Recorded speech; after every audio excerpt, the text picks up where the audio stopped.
Well, good morning, everybody. We're going to go ahead and get started. My name is Regina Woolfolk. I'm Deputy Director of Public Affairs with the Houston Police Department, and thank you all for joining us for the March on Crime press conference.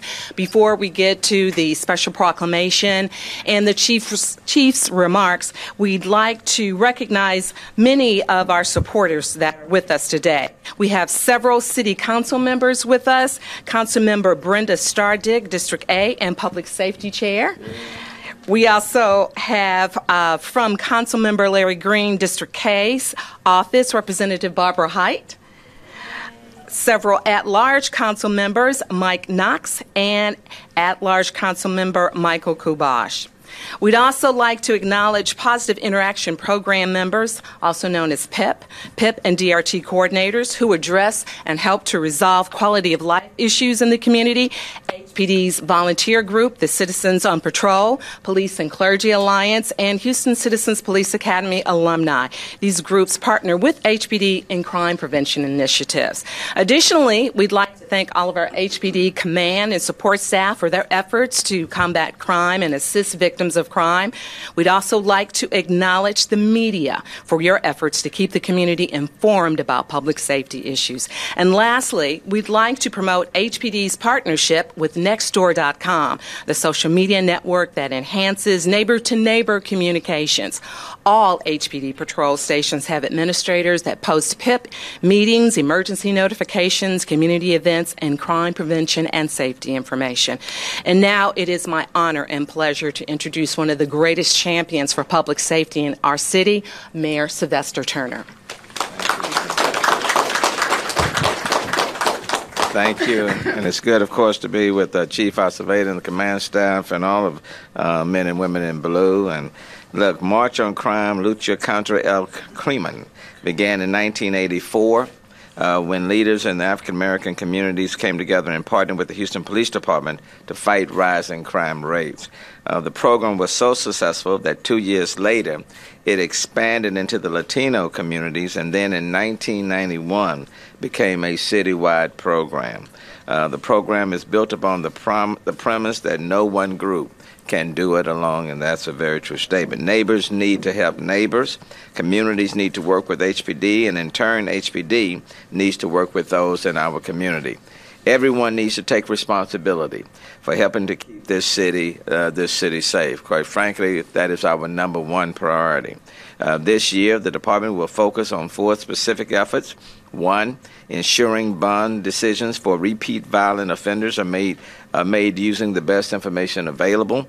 2, finding ways to better utilize the understaffed resources of HPD. And I think we can all agree that HPD is understaffed and we need hundreds of additional police officers.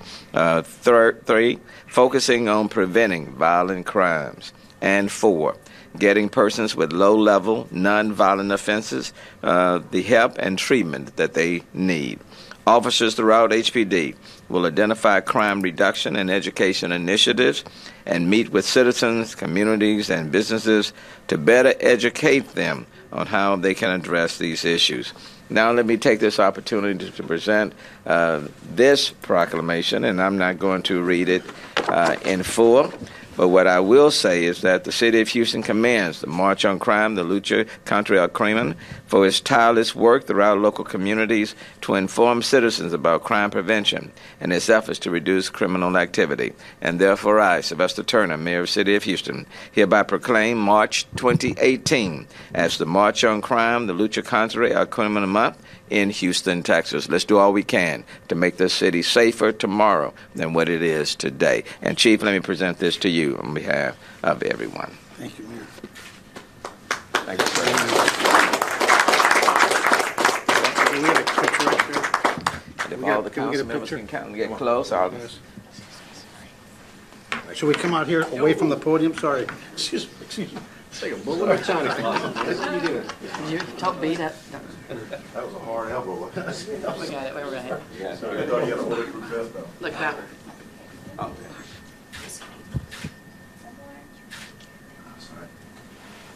I'd like to have it. Let me just borrow so I can get a good picture. You'll be riding the horse soon.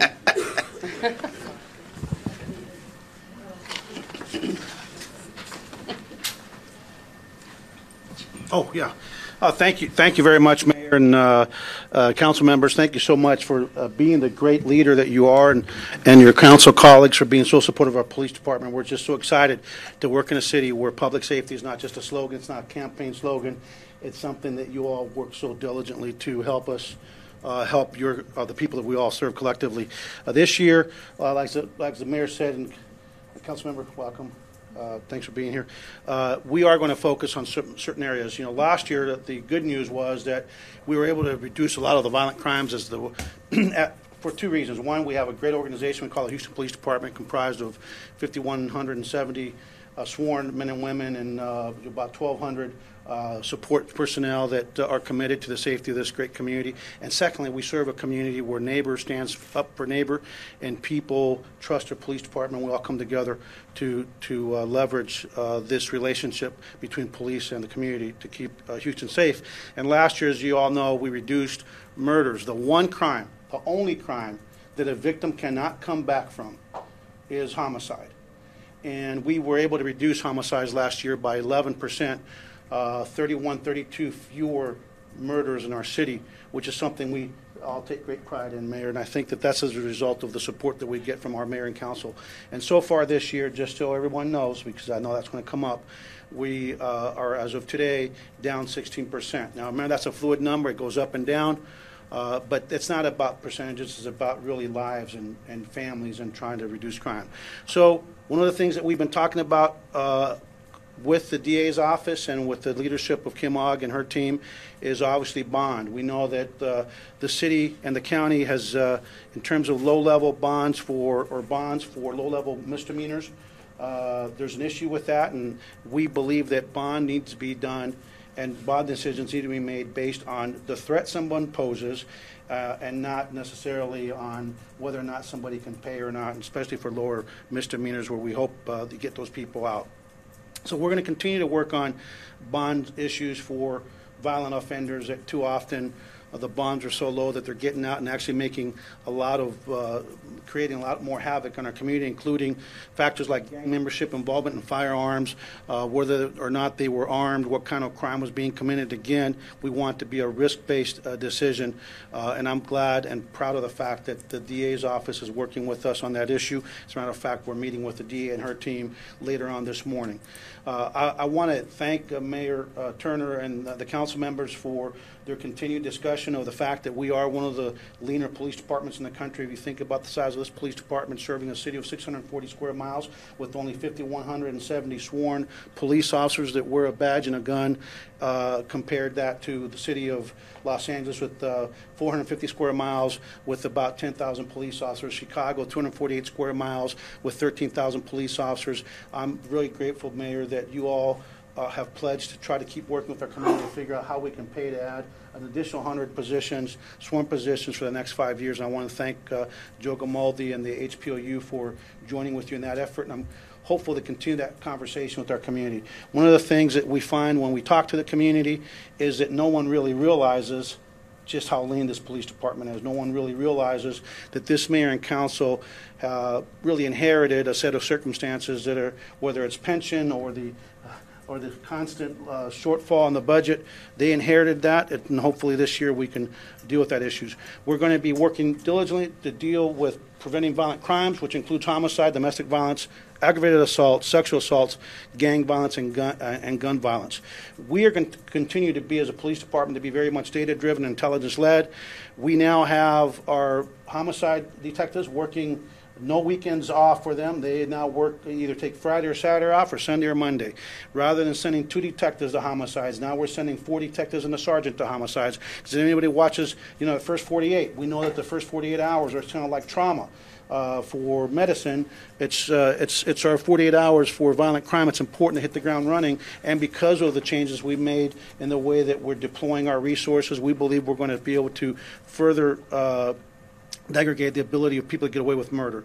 The HPD gang division, is continuing to be moved around based on data, being data-driven.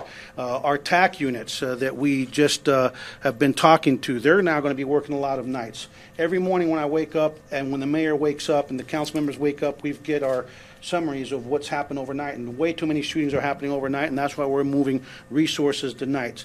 I want to put a word out to on behalf of the people of this city, the law-abiding people of this city, and the men and women in blue, that for the gang members that are used to getting slaps on the wrist, that are going around with firearms when they know they're not supposed to have firearms, that are committing crimes with firearms and know they're not supposed to commit crime with firearms, and too often are getting slaps on the wrist at the state level. We have met recently with at the national level with the Attorney General, and we've met here at the local level with Patrick Ryan, our incoming U.S. Attorney. I just met with him last week, and one of the things that these gang members are going to find this year is they're going to be going to federal prison, where it's day per day. They're not going to be getting time off for good behavior, and I can assure you that this is the year where gang members, when they commit these violent crimes, are absolutely going to be paying a steep penalty because we are now starting to put resources with our federal partners in terms of fighting violent crime, including prosecutorial assets from the U.S. Attorney's Office dealing with the most violence in the city, our most violent neighborhoods, and we anticipate seeing some federal charges going this year. We're going to dismantle some of these organizations, so be aware we're coming after you. If you want to move out of the city now and take your criminal enterprises somewhere else, you're welcome to. If you stick around, the chances of being caught this year are going up exponentially, and the chances of going to prison for an extended period of time are going up because it's going to be a different tack this year. One of the areas that we've been talking a lot about, and hopefully by next week, again, I'm meeting with the DA today, Mayor. We're talking about domestic violence that we've been talking about in our city. We're going to be finalizing our plans to have a zero tolerance for family violence, domestic violence, and let me just make it real clear to everyone that's listening. Domestic violence and sexual assaults are the most underreported crimes of law enforcement, not just here in Houston, Harris County, and Texas, but across our nation. Please know you will be taken seriously. Please know we care. Please know we want to know when you're a victim of a crime. And when it comes to sexual assault, same-sex sexual assaults are even more underreported because people think they're not going to be taken seriously. We will take you seriously and understand that our folks have been trained and they know that it's never the victim's fault. It's never the victim's fault, so please come forward. In 2016, Harris County had 28 intimate partner deaths that were a direct result of domestic violence. In 2017, Houston PD received 29,152 reports of domestic violence and 1,158 reports of sexual assault. So the mission of the Department's Family Violence Unit is really a mission to try to end something that we know will never end, but nonetheless will continue to fight to have a holistic approach to trying to reduce the number of these instances in our community. We are training our police officers, educating the public, and investigating domestic violence crimes. And this year, which hopefully next week, no later than 2 weeks from now, we will finally announce our training bulletins are done, our policies finished, the DA's office on her part is finished, and we're going to finalize it this afternoon. We are going to have a zero tolerance. If we come to the scene of domestic violence and we see the probable cause to believe domestic violence has occurred, someone will be going to jail that night. The aggressor will be going to jail that night, because we know for one thing is certain, that if the aggressor goes to jail in the domestic violence scene, that night no one will die. The other thing we're going to be working on much more diligently this year is trying to get firearms out of the hands of abusers. We know that the weapon of choice for abusers to murder their victim in a domestic violence situation quite frequently is a firearm, and we're going to be working closely with the DA's office and other partners to get and the courts to get firearms out of the hands of domestic abusers. The Houston Police Department, just so you all know, has expanded the Victim Services Unit to enhance the department's response to violent crime. It's really important that we take these victims and turn them into survivors, and that again was with the support of the mayor, who always is very supportive of our efforts to try to make a difference in this area. Let me just say that for those of you that are listening, the National Domestic Violence Hotline, if you need help, please reach out to 1-800-799-SAFE, 1-800-799-SAFE, or 723. And for TTY, text telephone is dial 1-800-787-3224, 1-800-787-3224. I'm proud to work with the Houston Area Women's Center, and their domestic violence hotline is 713-528-2121, and the rest of them we'll just give out later on. The other area that we're working with the absolute support of the mayor and his council colleagues, is low-level diversion for mentally ill. We are working currently with Harris County to develop a program that diverts persons with mental illness who are arrested for low-level, nonviolent offenses to provide stabilization, relief, and hopefully to get them some treatment.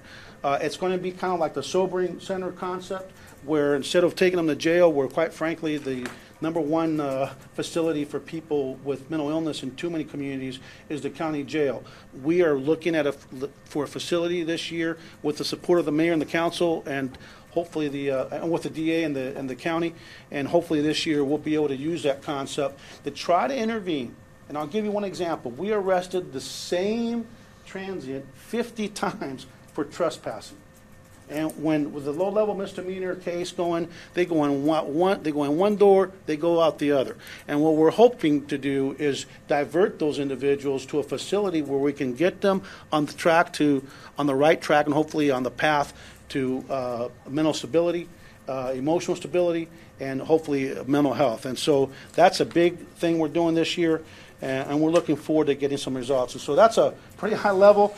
I hope I wasn't rambling, Mayor, but that's a lot of information we put out. And again, I just want to say this is year 2 into this administration, Mayor. Thank you for believing in us, trusting us to do this job. But more importantly, thank you for always supporting us and always being here. And thank you very much for the proclamation. Thank you very much. And we'll open it up to any questions. Thanks, Mayor. Any questions for any of us? I know that the bond thing has been a big thing for you, but doesn't that really kind of have to go up to the state level? You're trying to work with the legislature to get something done? Well, hopefully in this upcoming session, this is the legislator here. One of the issues in Texas is it's very narrow on which cases can be no bond. And I think we really believe that when you have people committing aggravated assault, like an aggravated assault with a peace officer, I'm not sure they should be out on low bond. And there's circumstances, again, I think we should base bond, it should be based on a risk assessment of the individual. Not necessarily ability to pay, but a risk assessment. And with some people are so dangerous that we may want to increase the situations where people are not out on bond. Chief, Sí. ¿nos puede decir, por favor, cuál es su punto de vista sobre lo que pasa en Parkland y el ves algo, di algo, para que la gente no pierda el miedo y dicen se fue en saco roto, lo que ya habíamos denunciado este hombre? Yeah, I think the question was what is our view on the Parkland situation and the issue of if you see something, say something situation. So, para nosotros, yo creo que es importante que los oídos y los ojos de la policía, del departamento de la policía, es la comunidad. Si ve algo sospechoso, oye algo sospechoso, sabe que una persona está amasando a cometer una tragedia o un delito, un crimen, por favor, denuncie a esa persona, llame a la policía. Acuérdese que en el Departamento de la Policía de Houston, nosotros estamos solamente interesados en traerle a la justicia a las víctimas del crimen y los criminales a la justicia. So for the situation in Parkland where, there were some indicators. The number one force multiplier for any police department is the community itself. And like the mayor said earlier, if we all weigh in, if we all watch out for each other, when you see indicators of somebody that is making threats or you see some significant behavioral changes in someone, say something. Now, before you ask, I know that the FBI had some indications there that they've already acknowledged, and today we found out that the Family Services for the state of Florida had some visits based on some threats that this young man had made. You've got weigh in. Even if you think nothing can happen, nothing can be done, just let us know, because I can tell you we have a threat assessment unit. We have great professionals. We have a mental health unit. We have a lot of assets where we can come and get people hopefully help or intervene before they do something incredibly horrific like we saw in Parkland. Yes, sir. And speaking of that, there have been several students here in our area in the last week or so making threats against school, threatening to bring guns or actually bringing them. Your reaction and how serious a crime this is? Well, I think first and foremost, parents need to pay attention to what's going on at home. I can tell you that every one of us up here, probably every one of us, including everyone that's from the council, most of us have firearms. We have to be responsible adults at home. We have to pay attention to what our kids are doing. We have to pay attention to what they're doing online. I always tell people, don't let your kids be online in a hidden room somewhere where you have no idea what they're doing. Have them use their electric devices where you can monitor what's going on. Have access to all of their accounts as a parent. Your kid should not have anything you don't have a password to, especially when they're young. But it's important for parents to be responsible. It starts in the home. Secondly, students. You know, we have to be our brothers and sisters' keepers. I think that that's something the Bible talks about, being your neighbor's keeper. We have to, when you know something, when you see something, you need to weigh in. You need to let people know so we can intervene and hopefully get people help. But at the end of the day, let's face it, it's very difficult to for law enforcement sometimes. Even if we go and we make an assessment, there's no magic 8-ball that can say if the kid can play it off and explain away his behavior or her behavior. There are limited, limited tools that we have in terms of putting people in either behind bars or in a psychiatric facility. But nonetheless, doesn't mean we shouldn't report it so we can weigh in. It's not a game. It's not a video game. This is real life, and anyone that takes a firearm to school is going to find themselves being arrested. Chief, obviously the firearm debate has arisen again, and you've been vocal on social media and elsewhere. Can you talk about again the access to semi-automatic weapons or assault-style weapons in particular, and whether that needs to be I think that's a national debate for the nation and a state debate for the state. I believe that firearms, we need to do whatever we can as a nation to keep firearms in the hands of law-abiding Americans of sound mind. And I think that we need to have a robust conversation. And it's not a left issue or right issue, it's an American issue. We know that we have a tremendous problem. This morning I woke up, we had 4 shootings in the city. 4 shootings.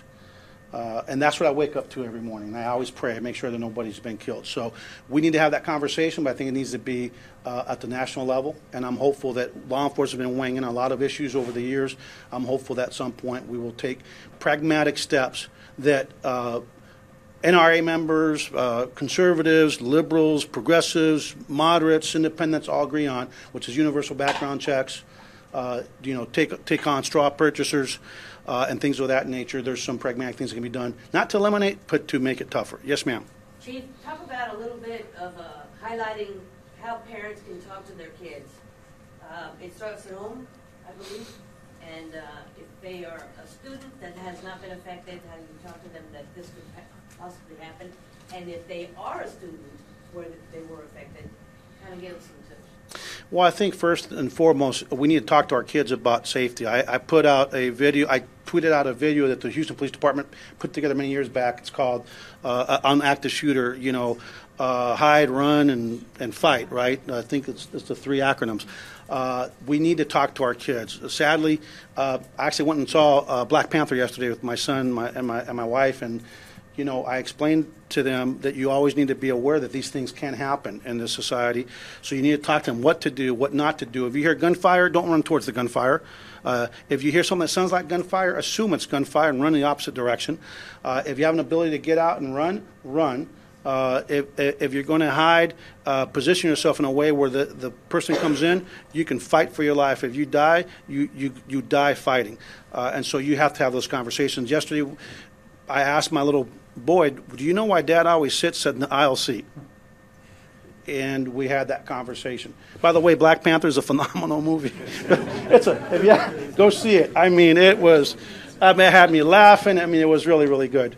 So good that I actually ate my entire medium-sized popcorn, which is not a good thing. Can you explain a little bit about the tweet about the NRA report card? That was just, you can call it facetious, you can call it bold. That was a tweet that was put out for people to have a conversation. 90% of Americans support universal background checks, including conservative NRA members, and we need to have a conversation as to why it's not happening. So we'll see what happens in the future. Chief, ¿nos puede decir en español la lucha contra el crimen en qué consiste principalmente? Bajar los homicidios, reducir el crimen de pandillas y la violencia doméstica. La violencia doméstica, la violencia, los actos, asaltos sexuales, todos tenemos que hacer nuestra parte, todos tenemos que cometer a decir que vamos a decir basta ya, no nos vamos a dejar, vamos número uno, vamos a reportar cualquier crimen que ocurre en mi vecindario, cualquier crimen que cometen contra mí y cualquier crimen que yo tengo información. Tenemos que tener la confianza que el Departamento de Policía de Houston y nuestros colegas en las fuerzas de seguridad pública van a combatir el crimen y necesitamos su ayuda. ¿Okay? Las pandillas es importante que sepan los pandilleros que están escuchando que vamos a hacer una junta y vamos a trabajar con nuestros fiscales federal este año y en muchos casos, en vez de ir a la prisión estatal por 2 o 3 años, van a ver que van a encontrarse en la cárcel federal, donde cada año que te dan de cárcel tienes que completarlo. Así que este año no es el año que quieres hacer cometiendo crímenes violentos en esta comunidad. Okay, thank you everybody, appreciate you all.